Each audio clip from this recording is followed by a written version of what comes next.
Hello, everyone. It's good to see you on this rainy day. At least it's rainy in Radom. I don't know what the weather is like where you are, but I do hope to introduce some sunshine into your lives today with my session. And as you probably know, I mean, the title itself is pretty self-explanatory because it's art, not only for art's sake. Before we start, I wish we were having this like face-to-face interaction. But a quick question: Do you use a lot of art in your classes? Perhaps sometimes you are a little bit, I don't know, maybe afraid that it's not going to be interpreted correctly, or you feel that maybe you don't have enough knowledge about it, or it's too challenging. If you could just write a couple of comments of about how you feel about teaching through art,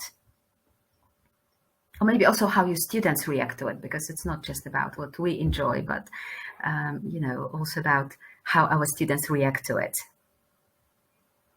Okay, so I'll just wait for some of your comments before I start.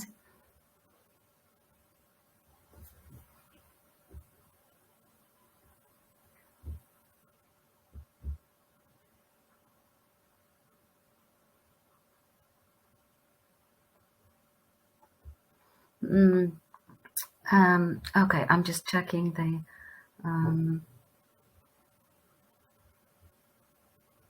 yes, quite a lot. Not quite sure about using art. Students also have poor knowledge. Okay, that's why I do use art. Love it, actually.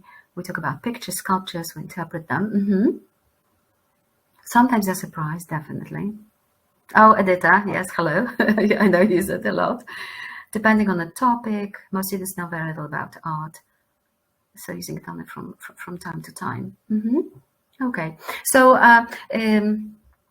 I suppose what I'd like to show you today is that actually you don't really need to be looking at an art historian or an art critic to use art effectively. And whenever I do it, of course, I'm a big fan of art, so I try to like smuggle it into my classes. But at the same time, I always have it at the back of my mind that people come to our classes to learn the language. Right, I always believe they're learning something else. So I thought that, of course, because it's about art, so there'll be pictures. And I think, is this your reaction sometimes or your students' reaction when you want to introduce art? I suppose that's what it is, right? But I think what I'd like you to feel at the end of the session is, oh, I'm sorry, my is this. I hope you will feel a little bit more enthusiastic and optimistic about your abilities and also what your students can do. And of course, why art? Why have I chosen art? For many different reasons, because art is about us, so us as teachers and what we show about ourselves as people in the classroom. It's about our students. I think through art we can tap into there are undiscovered sometimes resources or sensitivity or maybe deeper thoughts. Art is also about noticing details, which I think goes beautifully with mindfulness and this idea which, works in language learning and teaching, that you do have to pay attention to details. At the same time, it offers us perspective, some kind of like a bird's eye view.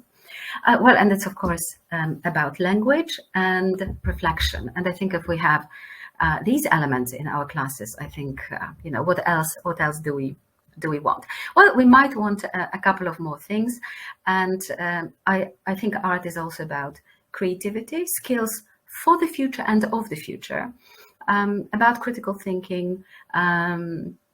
It helps you to channel our emotions, and it's also about freedom, because this is what pictures have, right? They give us freedom to react however we want. And this last item on the list is a cup of coffee. If some of you have seen my sessions before, you know that I keep using this picture of a coffee cup quite a lot, because that's my kind of visual symbol of high impact, low effort teaching.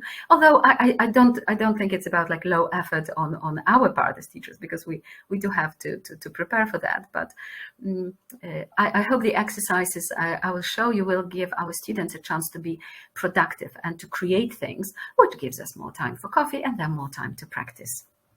practice the language. Oh, and Maciej is asking here, art is general term, what do you mean? Visual art, music, poetry? Yes, I'll tell you in a minute. Because there is a list of things I'll be talking about. And two quotes, I love using quotes, and especially in times of, teaching online or lockdown. I think this first one, that art is the only way to run away without leaving home, is a very appropriate one. And the second one, that art is not what you see, but what you make others see. So it's not so much about detailed knowledge of the painters' lives and critical analysis of paintings. It's more about what happens through art. I think if we keep in mind those two quotes, we become a bit more relaxed about how we deal with art in our classes. And for me, art is, of course, a world of possibilities, because when I think of those visual aspects, it's of course about painting and sculpture, architecture, photography, and when I think about photos, it may include photos made by the students, taken by them, posters, ads, and so on. Of course, I do use poetry in my classes, music as well, but today we'll be just concentrating on those visual aspects. So what I'd like to start with, that was a little bit of introduction and justification of why I do it. And now I'd like to show you a lot of practical exercises and how you can use art without actually too much preparation. If you have a combination of a collection of different visuals, painting, photographs, this is what you can do.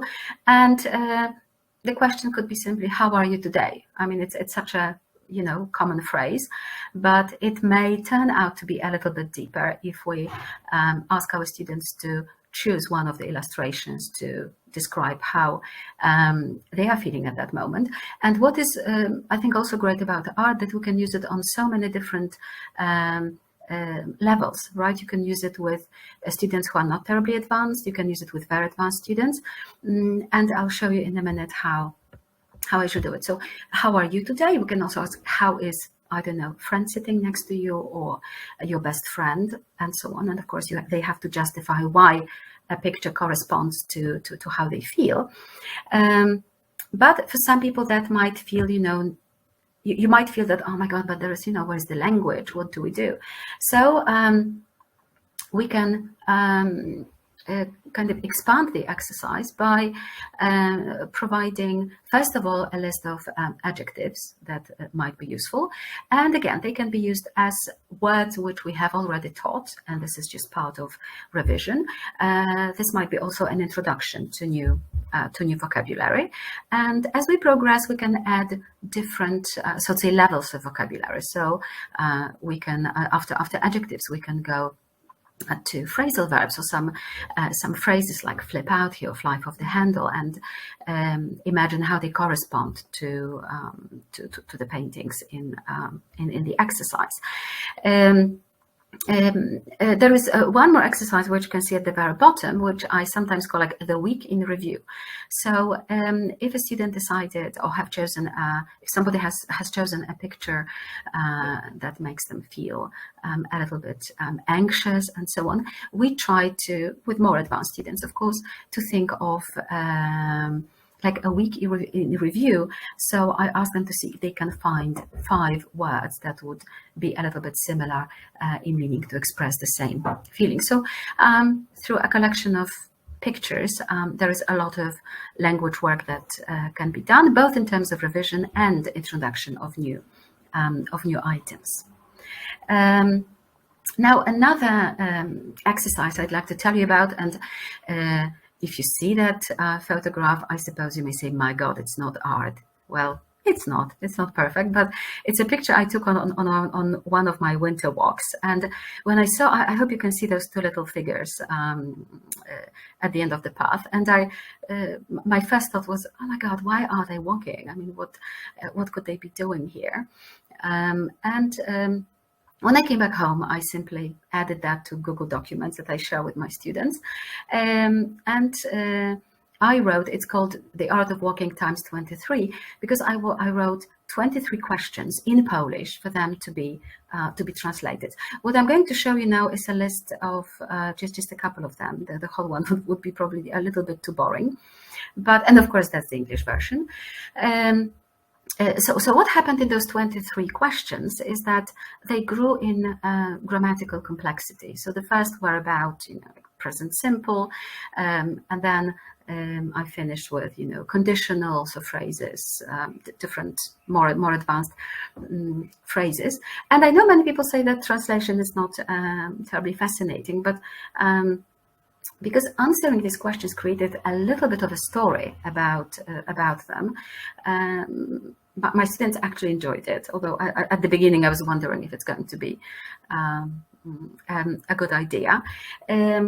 And it worked. And one other thing that I usually do is that I ask them to bring their own pictures, either photos that they took, or maybe an inspiring picture that they like, and to do the same.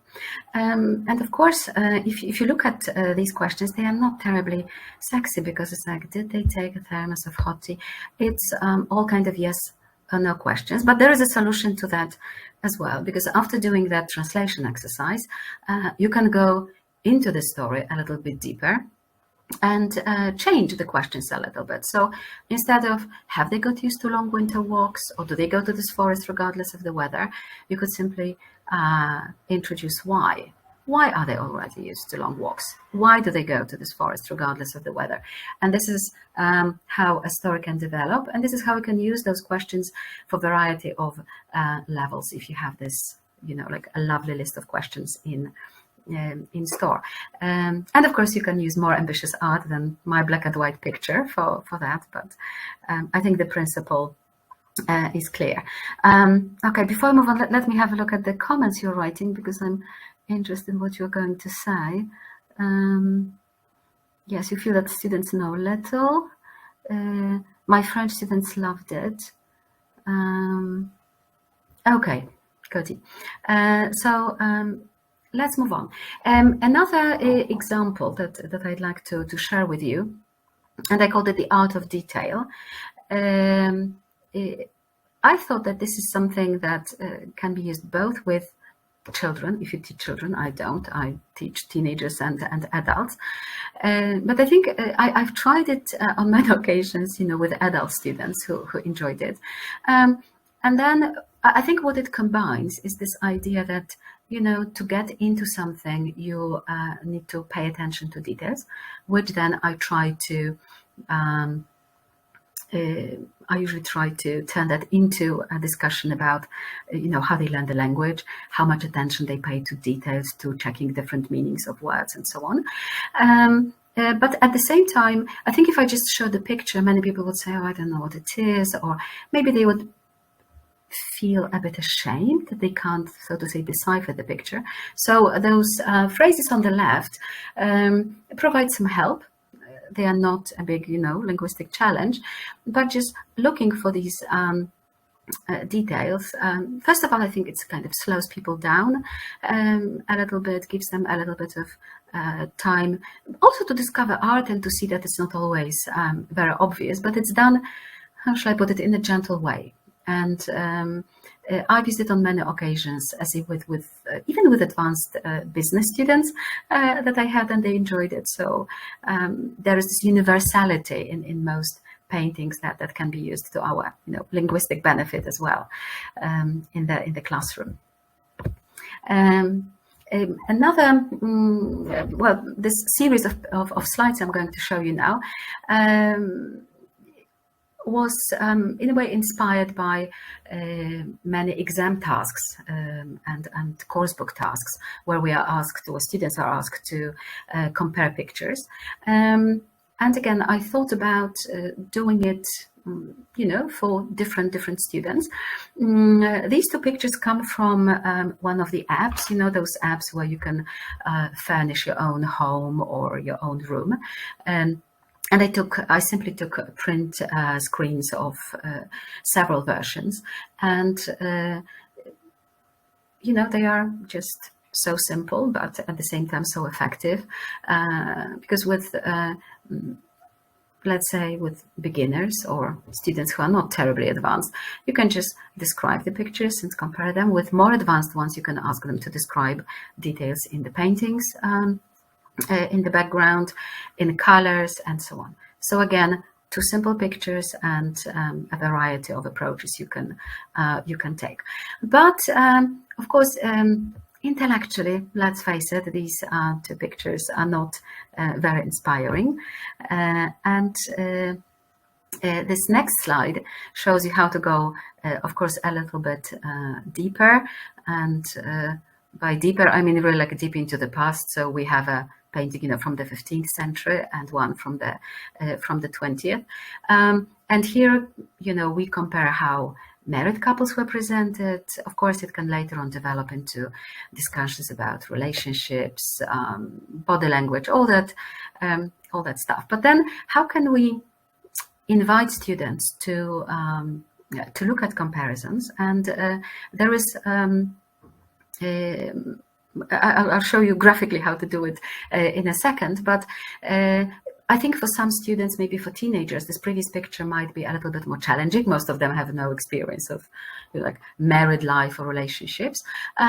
So you can use something that is a little bit more, lighthearted. And I have chosen this portrait of a family and their kids, children. So young students might find it a little bit easier to relate to. And the one on the left is just one of my favorite postcards ever. And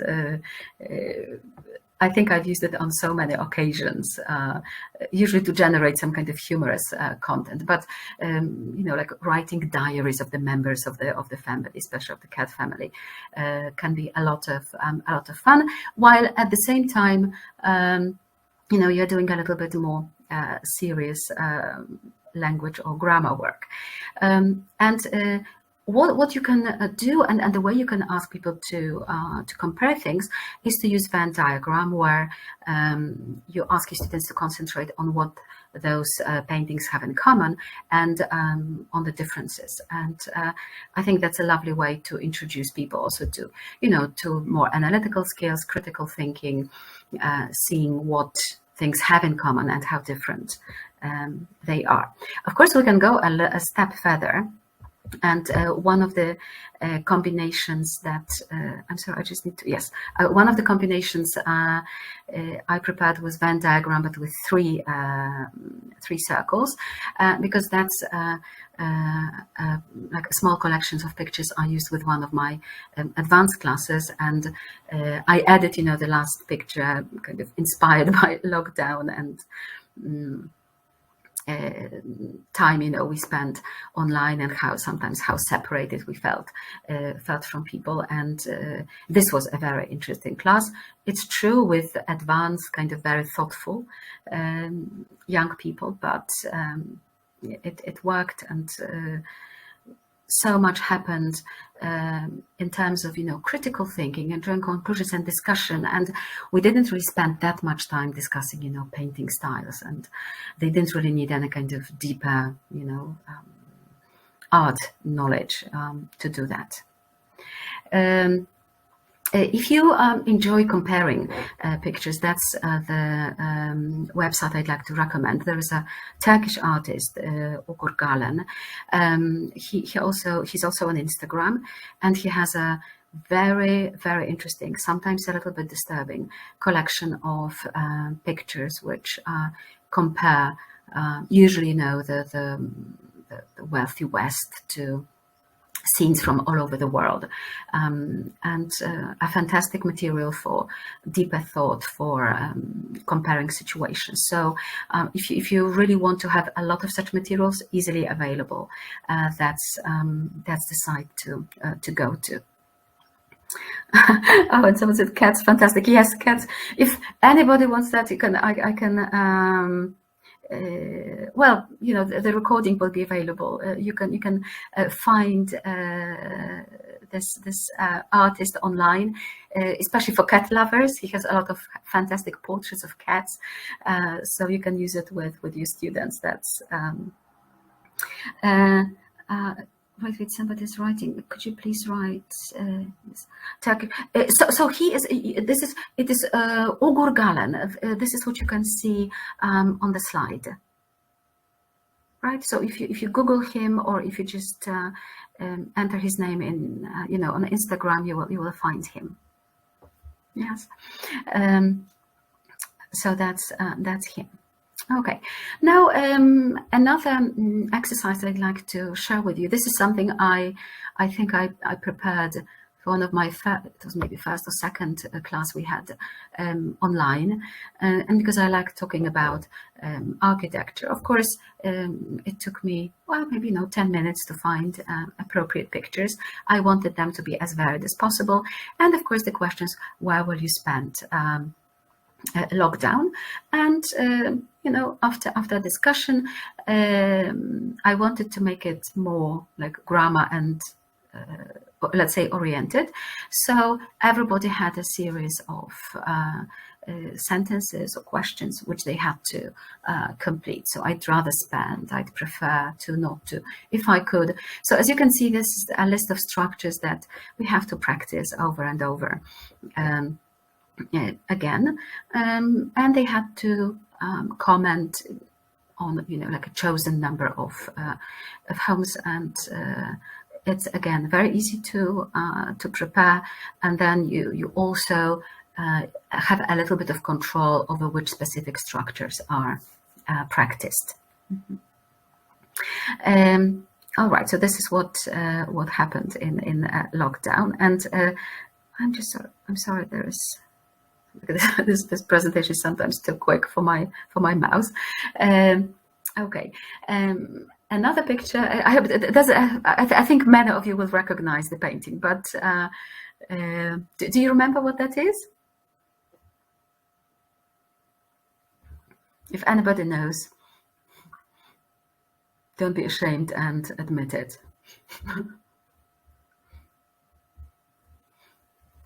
Oh, I see some people are writing. Of course, Nighthawks, Hopper. Yes. And I found that website maybe 2 or 3 years ago, and then I thought. So this website presents some of the well-known works of art, but with the main characters deleted, so to say, erased. And when the online teaching started, and lockdown, quarantine, I thought, what could be better than that? So of course I used this painting before, but then in the context of lockdown it seemed quite perfect. So this is, I simply showed it to my students. Thank God nobody knew the painting, which gave me a little bit more space to experiment with them. And again, I did something very simple. Of course, that's the original. And so I first asked them to kind of like people the scene with characters, to imagine where it was happening, how many people there were, and so on. So I think for them later on, seeing the original was a little bit of an adventure. Just this idea that you compare your vision with somebody else's is pretty exciting. And what I did was pretty simple, because there was a series of questions like, what kind of place is it? Where is everyone sitting? Are they a couple? Who is the man with his back turned to us? How did they end up there? And so on. So it's a little bit of like a story building, but the questions are relatively simple. And you can finish at that if that's what you want, or if your students are not yet advanced enough. But what I usually do with more advanced learners, and please bear with me because I know there are like a lot of questions, but just to give you an idea how I go about it, and how I use the potential of almost every single picture to serve all language levels. So with some people, you may just stop with those pretty basic questions. Then we could move on to more advanced ones. So how would you describe the painting to others? What do you know about their lives just from this photo or picture? How can you interpret the title, and so on and so on. Some questions like, does knowing that the painting comes from the Second World War affect the interpretation? Does it really matter? So there's a whole series of questions that don't really concentrate on the painting itself or discussing its artistic merits, but ask students to do a little bit of like linguistic and mental work around it. One more thing that I'd like to show you, because questions is like one thing, but this next slide is the art of creating answers. So after this analysis, you can ask students to just to give them a little bit freedom to create something. So you can ask them to imagine that they are one of the characters, and you can write down their thoughts, or you can act out or write a dialogue between some of those characters. You can imagine a new character that could be added to the story. If you want them to explore the topic further, do you know another images or poems, songs or stories, even movies about loneliness and isolation? So it encourages them to go a little bit beyond, the frame of the picture, through that, we of course, a list of questions may look kind of very innocent, but if we remember about this next slide, by the way, do you remember what it presents? No one? There's a teacher in me asking questions all the time.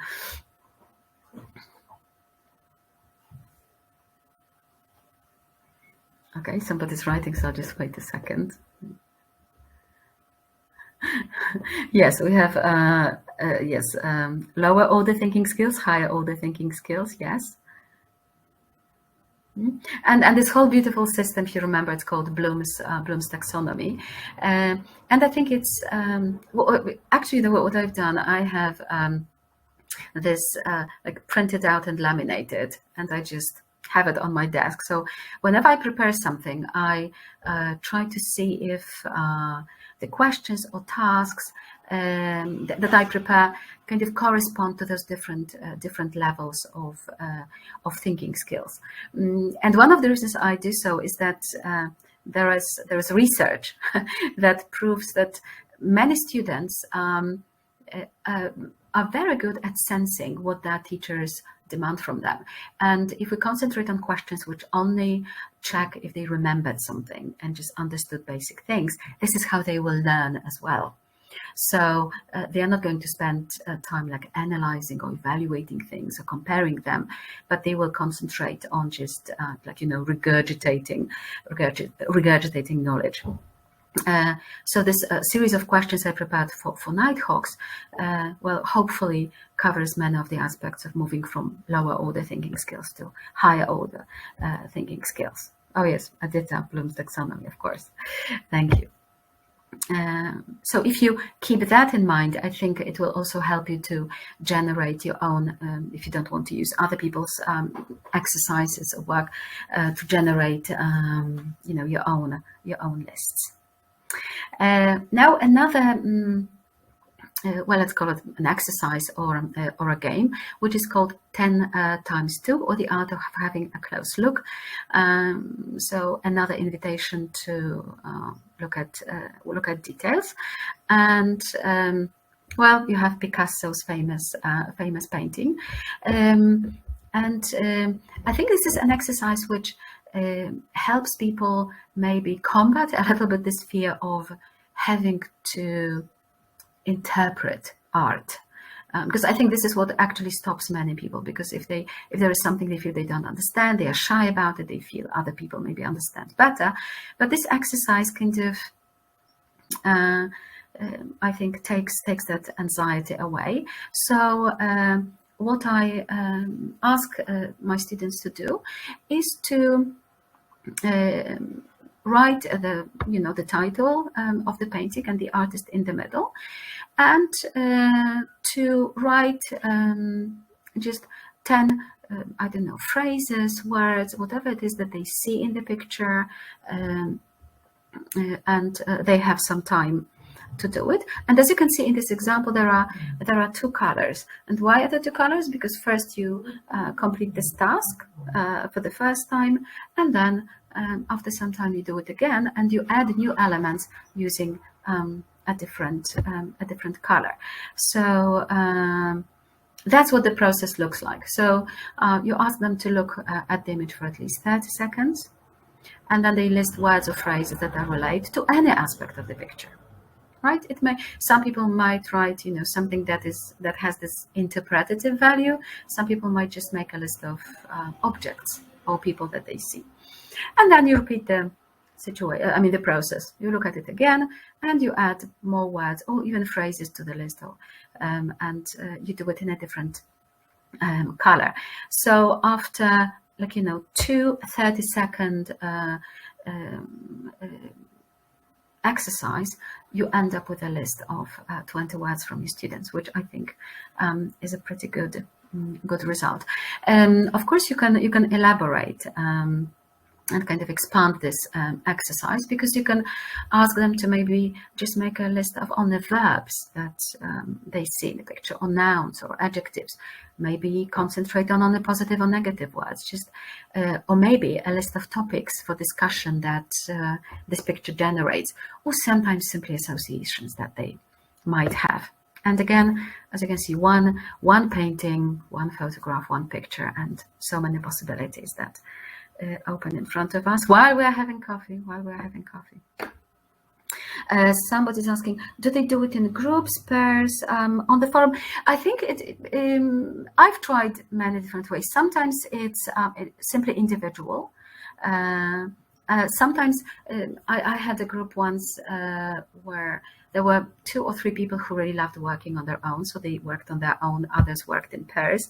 I just keep changing the formula, so whatever you feel will work with your group. And of course, art and grammar, do they go together? I believe they do. And again, I have a set of such lovely pictures and paintings, and that might be not deep art, but it works well. And I've added, I take some of the pictures, I've downloaded some of them, and I've added comments like, I don't like drinking coffee on my own, I've got nowhere to hide. And of course there's a picture of a cat, because you can't teach languages in the 21st century without cats and dogs. I hope you know that. Then there is Hamlet with so many questions, so little time. And I have a collection of 20, 30 laminated pictures like that.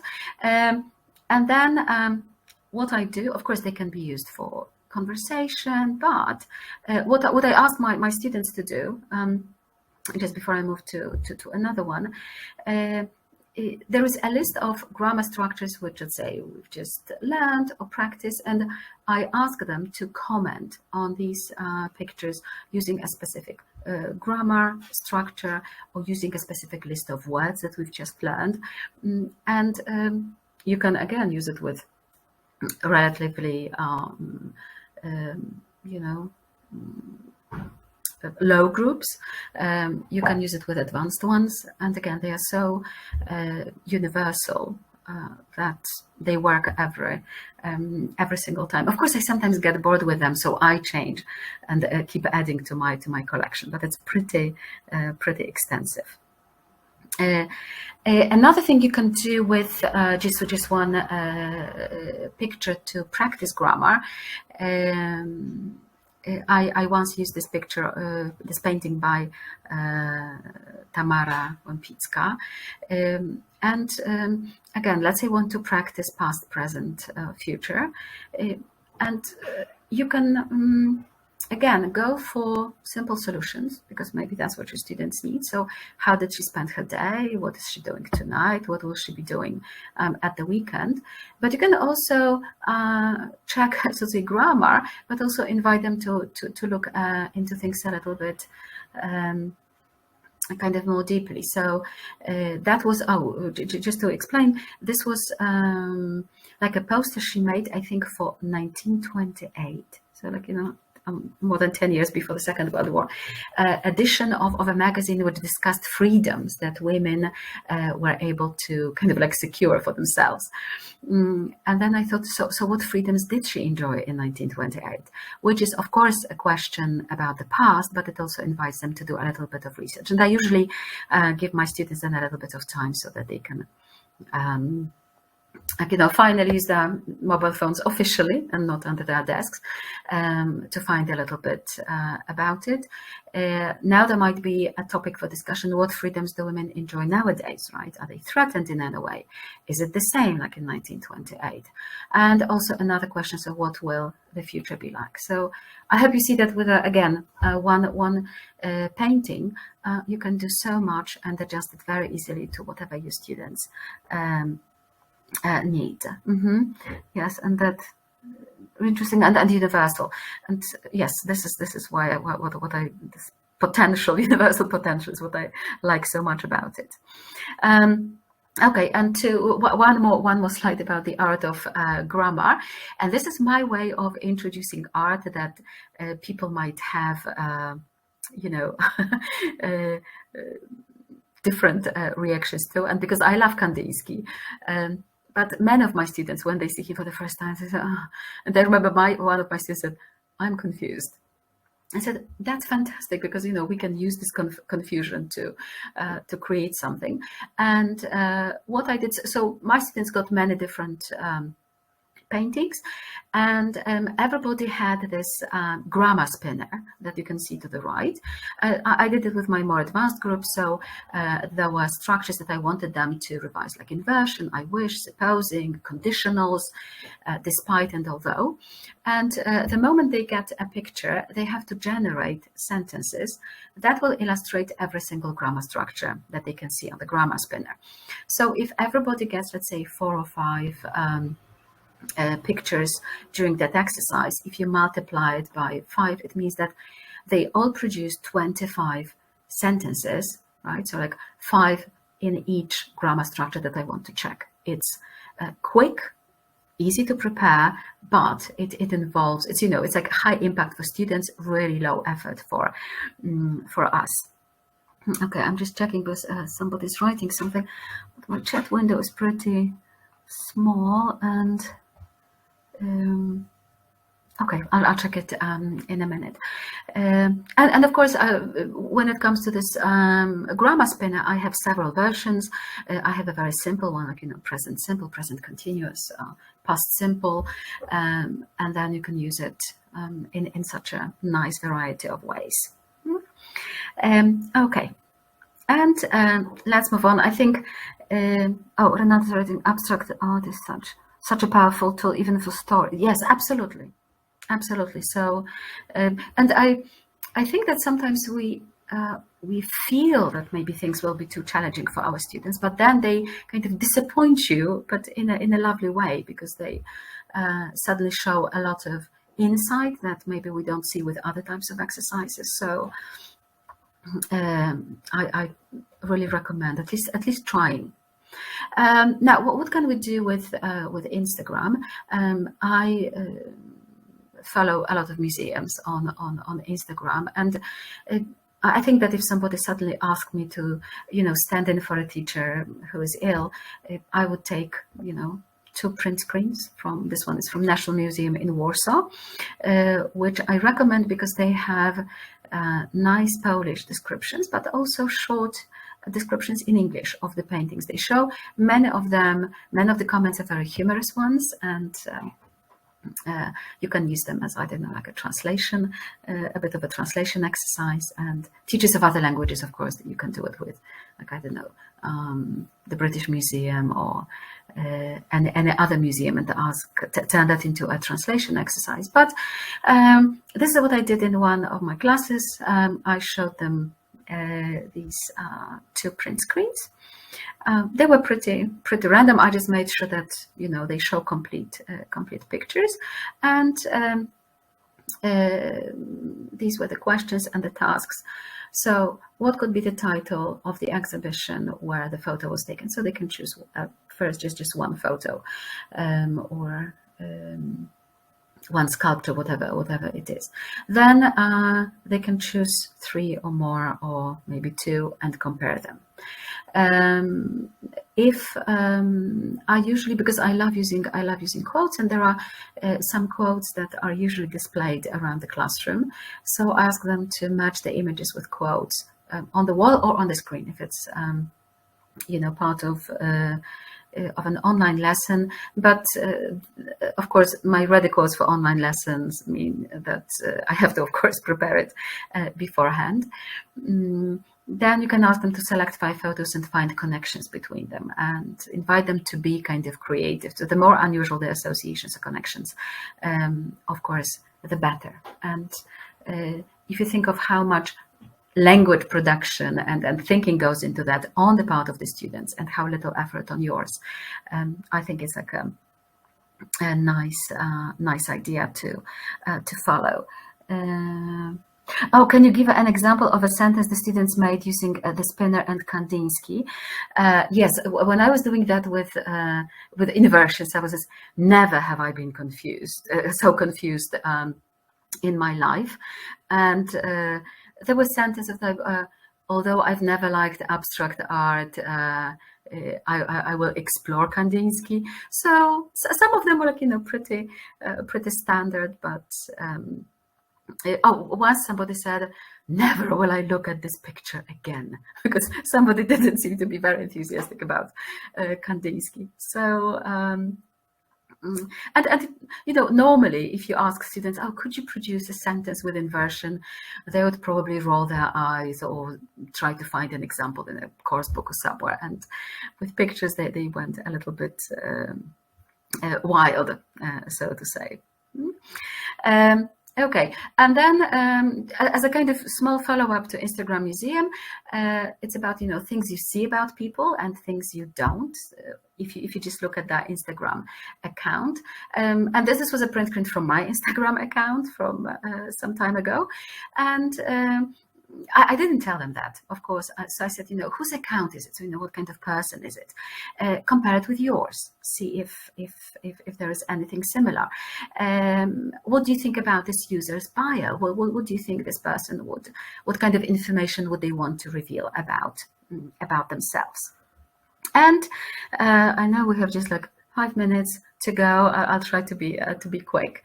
And one other thing which I think art is wonderful for is like the art of writing, because that's something that I think we all struggle with.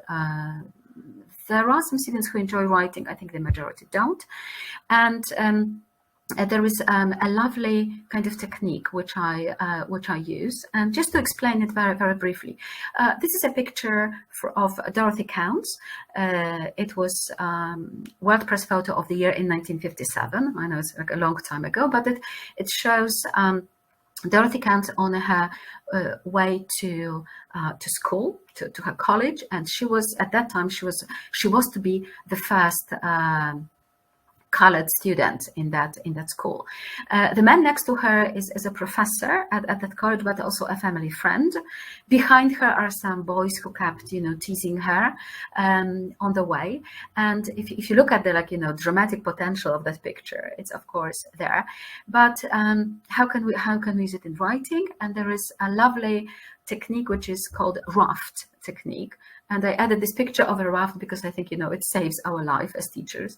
And then we can, sail on the calm waters of writing. And what you do, you enter a role.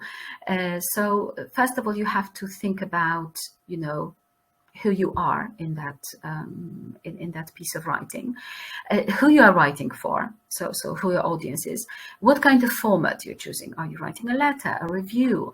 Are you writing interview questions? Yes, and also what your topic is going to be. So basically, what are you writing about? And now the way to organize it is to look at this lovely chart. So what you do, you prepare a chart where you assign roles. You think of a target reader. You choose format. And why did I write temat? I don't know, but of course it's subject. So you can imagine you can become Dorothy, who is writing a story to her, and it's a story for her friend, or she might be telling a story about her first day at school and what it was like. It might be one written from the perspective of the boy who is telling his friend why he behaved like that during the march, why he was teasing her, and so on. So again, whatever picture you take, of course, you have to make sure that it has some kind of dramatic potential. This is how you can invite people to write something that will be involving, that will also make them, hopefully, a little bit more empathetic, because they have to imagine themselves in different situations. And I think it's a lovely way of dealing with the stress of writing and maybe running away a little bit, departing from those, advantages and disadvantages of living in the countryside. Not that it's a bad topic, but not something that students maybe would explore with a lot of joy. Okay, and just to finish up very quickly, where sometimes teachers ask me where this, where can you look for art? And I think that, I always recommend things to my students, but first I go through them myself. And I think that to get a lot of inspiration for classes, I think we have to keep educating ourselves. So I like this website, which is called Great Art Explained. As you can see, there are films which are like, 13, 15 minutes long. So you can get a lot of ideas for yourself, right? Also for your classes. So it's like combining those elements I was talking about at the beginning. So that art is for us, but it's also for our students. There is one more thing I'd like to share in terms of what I did to produce something that is a little bit more lasting. And this is time for me now to blow my own trumpet a little bit, because last year I had this great pleasure to work together with Let's Talk. If maybe some of you are familiar with this wonderful series of cards, and I produced a set called Art, which contains 25 cards with famous paintings throughout history of art, with short descriptions, but also a lot of discussion questions, right? And questions for which you don't really have to be an art historian, but just somebody who is curious and wants to explore something. And so that's what it is. And if you are interested in Humanizing Language Teaching magazine, there is also my article, which I published about how to use the potential of art in language teaching. There is an extended version of my, Hopper exercise there, and some other ideas which I think are worth trying. And there are 15 of them, so I hope you will find some inspiration. And well, that's basically it. And I usually enjoy finishing with some lovely touch. And because Guernica appeared, at one of my slides, I love that cartoon which showed how some people imagine order. And as you can see, I don't know if the quality is too good, but as you can see, Picasso looks quite different. His painting looks quite different in the second picture. And I thought it's a nice metaphor for what we can do as teachers. We don't have to be art historians. We can, let's say, manipulate art a little bit to suit our own purposes. But yes, this is something you can use as well as our metaphor for teaching, and how good teaching and good ideas kind of introduce a little bit of order into our world. And of course, the last slide is this cup of coffee, which I hope you'll be able to enjoy. And I think if you look carefully, you can see this face on the surface of coffee. It's me, and I will be watching you introducing all those ideas. Right. So that's all from me. I hope you, you will have some lovely inspirations, and you can contact me on Facebook if you want to. I'm there as Magda Zawadzka, and if you have any questions or ideas, please contact me, and I can share some of my materials and ideas. So you're more than welcome.